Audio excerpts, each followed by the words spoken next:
ಗೊತ್ತಾಯ್ತಾ? ಜೈನ್, ನೀನು ಬಹಳ ವರ್ಷದಿಂದ ಇಂಡಸ್ಟ್ರಿ ಮಾಡ್ತಾ ಇದೀಯ. ನೀನು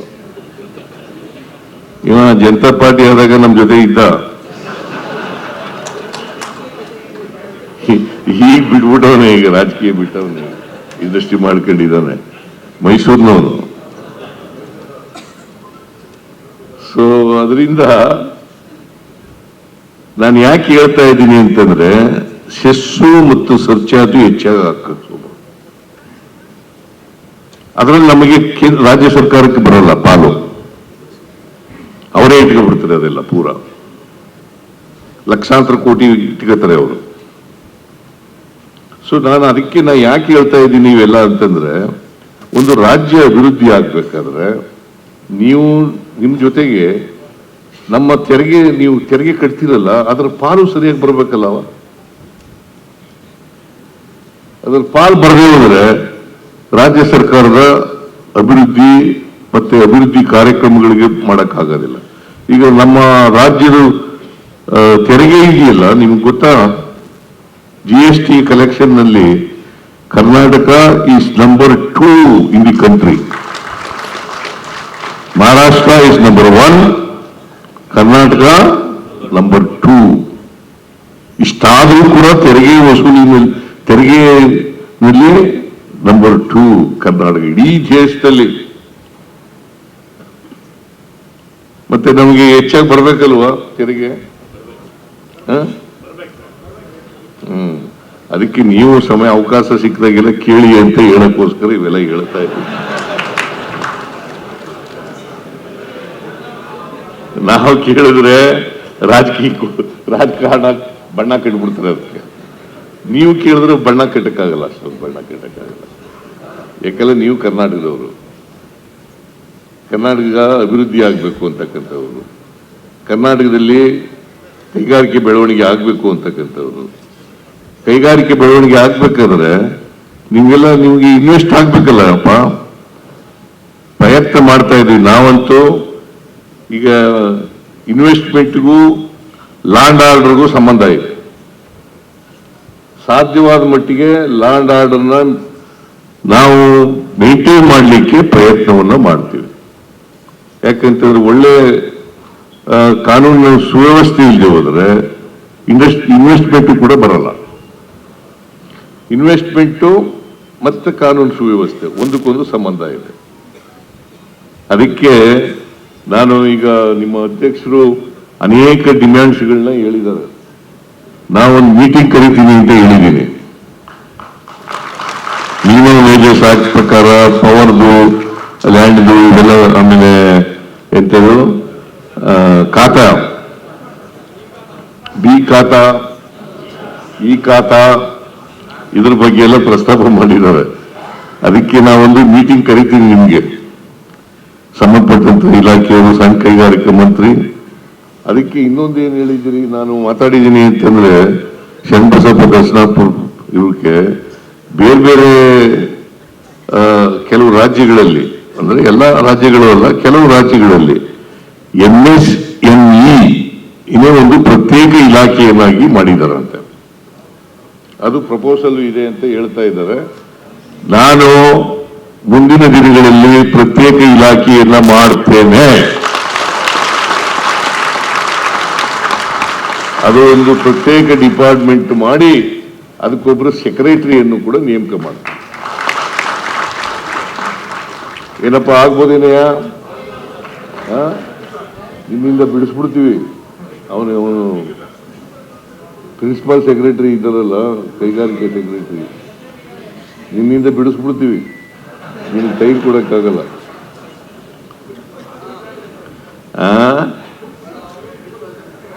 ಕೈಗೆ ಸಿಕ್ಕದ ಕಷ್ಟ.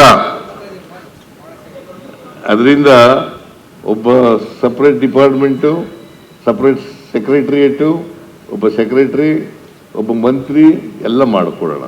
ಮಾಡ್ಬೋದಾ?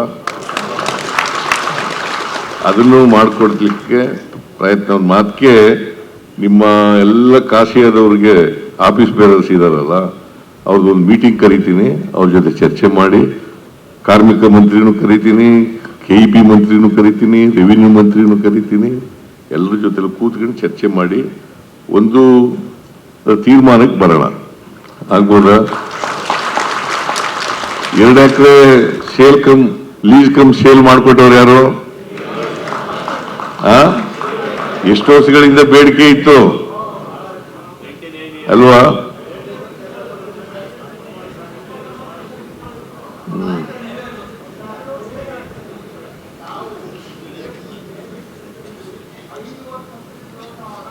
ಹೌದೌದೌದು, ಗೊತ್ತಾಯ್ತಾ? ಜೈನ್, ನೀನು ಬಹಳ ವರ್ಷದಿಂದ ಇಂಡಸ್ಟ್ರಿ ಮಾಡ್ತಾ ಇದೀಯ. ನೀನು ಇವ ಜನತಾ ಪಾರ್ಟಿ ಆದಾಗ ನಮ್ ಜೊತೆ ಇದ್ದ, ಈಗ ಬಿಟ್ಬಿಟ್ಟವನೇ, ಈಗ ರಾಜಕೀಯ ಬಿಟ್ಟವನೇ, ಇಂಡಸ್ಟ್ರಿ ಮಾಡ್ಕೊಂಡಿದ್ದಾನೆ, ಮೈಸೂರಿನವನು. ಸೊ ಅದರಿಂದ ನಾನು ಯಾಕೆ ಹೇಳ್ತಾ ಇದ್ದೀನಿ ಅಂತಂದ್ರೆ, ಸೆಸ್ಸು ಮತ್ತು ಸರ್ಚಾರ್ಜು ಹೆಚ್ಚಾಗಿ ಹಾಕಬೇಕು. ಅದರಲ್ಲಿ ನಮಗೆ ರಾಜ್ಯ ಸರ್ಕಾರಕ್ಕೆ ಬರಲ್ಲ ಪಾಲು, ಅವರೇ ಇಟ್ಕೊಬಿಡ್ತಾರೆ ಅದೆಲ್ಲ, ಪೂರ ಲಕ್ಷಾಂತರ ಕೋಟಿ ಇಟ್ಕೋತಾರೆ ಅವರು. ಸೊ ಅದಕ್ಕೆ ಯಾಕೆ ಹೇಳ್ತಾ ಇದ್ದೀನಿ ಇವೆಲ್ಲ ಅಂತಂದ್ರೆ, ಒಂದು ರಾಜ್ಯ ಅಭಿವೃದ್ಧಿ ಆಗ್ಬೇಕಾದ್ರೆ ನೀವು ನಿಮ್ ಜೊತೆಗೆ ನಮ್ಮ ತೆರಿಗೆ, ನೀವು ತೆರಿಗೆ ಕಟ್ತಿರಲ್ಲ, ಅದರ ಪಾಲು ಸರಿಯಾಗಿ ಬರ್ಬೇಕಲ್ಲವ. ಅದರ ಪಾಲು ಬರದೇ ಹೋದ್ರೆ ರಾಜ್ಯ ಸರ್ಕಾರದ ಅಭಿವೃದ್ಧಿ ಮತ್ತೆ ಅಭಿವೃದ್ಧಿ ಕಾರ್ಯಕ್ರಮಗಳಿಗೆ ಮಾಡಕ್ಕಾಗೋದಿಲ್ಲ. ಈಗ ನಮ್ಮ ರಾಜ್ಯದ ತೆರಿಗೆ ಇದೆಯಲ್ಲ, ನಿಮ್ಗೆ ಗೊತ್ತಾ? GST ಕಲೆಕ್ಷನ್ ನಲ್ಲಿ Karnataka is number 2 in the country. Maharashtra is number 1, Karnataka number 2.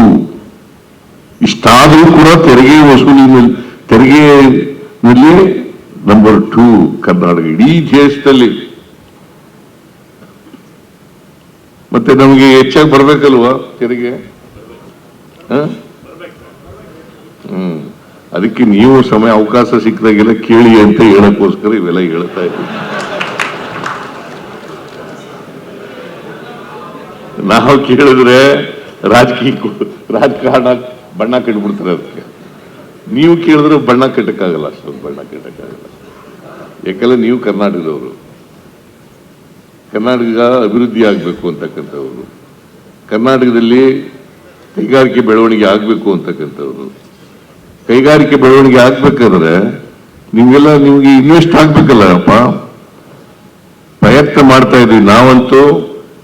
ಈಗ ಇನ್ವೆಸ್ಟ್ಮೆಂಟ್ಗೂ ಲ್ಯಾಂಡ್ ಆರ್ಡರ್ಗೂ ಸಂಬಂಧ ಇದೆ. ಸಾಧ್ಯವಾದ ಮಟ್ಟಿಗೆ ಲ್ಯಾಂಡ್ ಆರ್ಡರ್ನ ನಾವು ಮೇಂಟೈನ್ ಮಾಡಲಿಕ್ಕೆ ಪ್ರಯತ್ನವನ್ನ ಮಾಡ್ತೀವಿ. ಯಾಕಂತಂದ್ರೆ ಒಳ್ಳೆ ಕಾನೂನಿನ ಸುವ್ಯವಸ್ಥೆ ಇಲ್ಲದೆ ಹೋದ್ರೆ ಇನ್ವೆಸ್ಟ್ಮೆಂಟ್ ಕೂಡ ಬರಲ್ಲ. ಇನ್ವೆಸ್ಟ್ಮೆಂಟು ಮತ್ತೆ ಕಾನೂನು ಸುವ್ಯವಸ್ಥೆ ಒಂದಕ್ಕೊಂದು ಸಂಬಂಧ ಇದೆ. ಅದಕ್ಕೆ ನಾನು ಈಗ ನಿಮ್ಮ ಅಧ್ಯಕ್ಷರು ಅನೇಕ ಡಿಮ್ಯಾಂಡ್ಸ್ಗಳನ್ನ ಹೇಳಿದ್ದಾರೆ. ನಾವೊಂದು ಮೀಟಿಂಗ್ ಕರಿತೀವಿ ಅಂತ ಹೇಳಿದ್ದೀನಿ. ಮಿನಿಮಮ್ ವೇಜಸ್ ಆಕ್ಟ್ ಪ್ರಕಾರ ಪವರ್ದು, ಲ್ಯಾಂಡ್ದು ಇವೆಲ್ಲ, ಆಮೇಲೆ ಎಂಥದ್ದು ಖಾತಾ, ಬಿ ಖಾತಾ, ಈ ಖಾತಾ, ಇದ್ರ ಬಗ್ಗೆ ಎಲ್ಲ ಪ್ರಸ್ತಾಪ ಮಾಡಿದ್ದಾರೆ. ಅದಕ್ಕೆ ನಾವೊಂದು ಮೀಟಿಂಗ್ ಕರಿತೀವಿ ನಿಮ್ಗೆ, ಸಂಬಂಧಪಟ್ಟಂತ ಇಲಾಖೆಯವರು, ಸಣ್ಣ ಕೈಗಾರಿಕಾ ಮಂತ್ರಿ. ಅದಕ್ಕೆ ಇನ್ನೊಂದು ಏನ್ ಹೇಳಿದ್ದೀರಿ, ನಾನು ಮಾತಾಡಿದ್ದೀನಿ ಅಂತಂದ್ರೆ ಶರಣಬಸಪ್ಪ ದರ್ಶನಾಪುರ ಇವಕ್ಕೆ ಬೇರೆ ಬೇರೆ ಕೆಲವು ರಾಜ್ಯಗಳಲ್ಲಿ, ಅಂದ್ರೆ ಎಲ್ಲ ರಾಜ್ಯಗಳು ಅಲ್ಲ, ಕೆಲವು ರಾಜ್ಯಗಳಲ್ಲಿ MSME ಇನ್ನೇ ಒಂದು ಪ್ರತ್ಯೇಕ ಇಲಾಖೆಯನ್ನಾಗಿ ಮಾಡಿದಾರಂತೆ. ಅದು ಪ್ರಪೋಸಲ್ ಇದೆ ಅಂತ ಹೇಳ್ತಾ ಇದ್ದಾರೆ. ನಾನು ಮುಂದಿನ ದಿನಗಳಲ್ಲಿ ಪ್ರತ್ಯೇಕ ಇಲಾಖೆಯನ್ನ ಮಾಡ್ತೇನೆ. ಅದು ಒಂದು ಪ್ರತ್ಯೇಕ ಡಿಪಾರ್ಟ್ಮೆಂಟ್ ಮಾಡಿ ಅದಕ್ಕೊಬ್ಬರು ಸೆಕ್ರೆಟರಿಯನ್ನು ಕೂಡ ನೇಮಕ ಮಾಡ್ತಾರೆ. ಏನಪ್ಪ ಆಗ್ಬೋದೇನೆಯ? ನಿಮ್ಮಿಂದ ಬಿಡಿಸ್ಬಿಡ್ತೀವಿ. ಅವನು ಪ್ರಿನ್ಸಿಪಾಲ್ ಸೆಕ್ರೆಟರಿ ಇದ್ದಾರಲ್ಲ, ಕೈಗಾರಿಕೆ ಸೆಕ್ರೆಟರಿ, ನಿನ್ನಿಂದ ಬಿಡಿಸ್ಬಿಡ್ತೀವಿ. ನಿಮ್ಗೆ ಟೈಮ್ ಕೊಡಕ್ಕಾಗಲ್ಲ.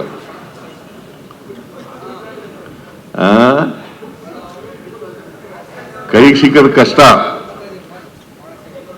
ಅದರಿಂದ ಒಬ್ಬ ಸಪ್ರೇಟ್ ಡಿಪಾರ್ಟ್ಮೆಂಟು, ಸಪ್ರೇಟ್ ಸೆಕ್ರೆಟರಿಯೇಟು, ಒಬ್ಬ ಸೆಕ್ರೆಟರಿ, ಒಬ್ಬ ಮಂತ್ರಿ ಎಲ್ಲ ಮಾಡಿಕೊಡೋಣ. ಮಾಡ್ಬೋದಾ? ಅದನ್ನು ಮಾಡಿಕೊಡ್ಲಿಕ್ಕೆ ಪ್ರಯತ್ನ. ಒಂದು ಮಾತಿಗೆ ನಿಮ್ಮ ಎಲ್ಲ ಕಾಶಿಯಾದವ್ರಿಗೆ ಆಫೀಸ್ ಬೇರರ್ಸ್ ಇದಾರಲ್ಲ, ಅವ್ರದ್ದೊಂದು ಮೀಟಿಂಗ್ ಕರಿತೀನಿ, ಅವ್ರ ಜೊತೆ ಚರ್ಚೆ ಮಾಡಿ, ಕಾರ್ಮಿಕ ಮಂತ್ರಿನೂ ಕರಿತೀನಿ, KEP ಮಂತ್ರಿನೂ ಕರಿತೀನಿ, ರೆವಿನ್ಯೂ ಮಂತ್ರಿನೂ ಕರಿತೀನಿ, ಎಲ್ಲರ ಜೊತೆ ಕೂತ್ಕೊಂಡು ಚರ್ಚೆ ಮಾಡಿ ಒಂದು ತೀರ್ಮಾನಕ್ಕೆ ಬರೋಣ. ಆಗ್ಬೋದಾ? 2 ಎಕರೆ sale cum lease cum sale ಮಾಡಿಕೊಟ್ಟವ್ರು ಯಾರು? ಎಷ್ಟು ವರ್ಷಗಳಿಂದ ಬೇಡಿಕೆ ಇತ್ತು ಅಲ್ವಾ?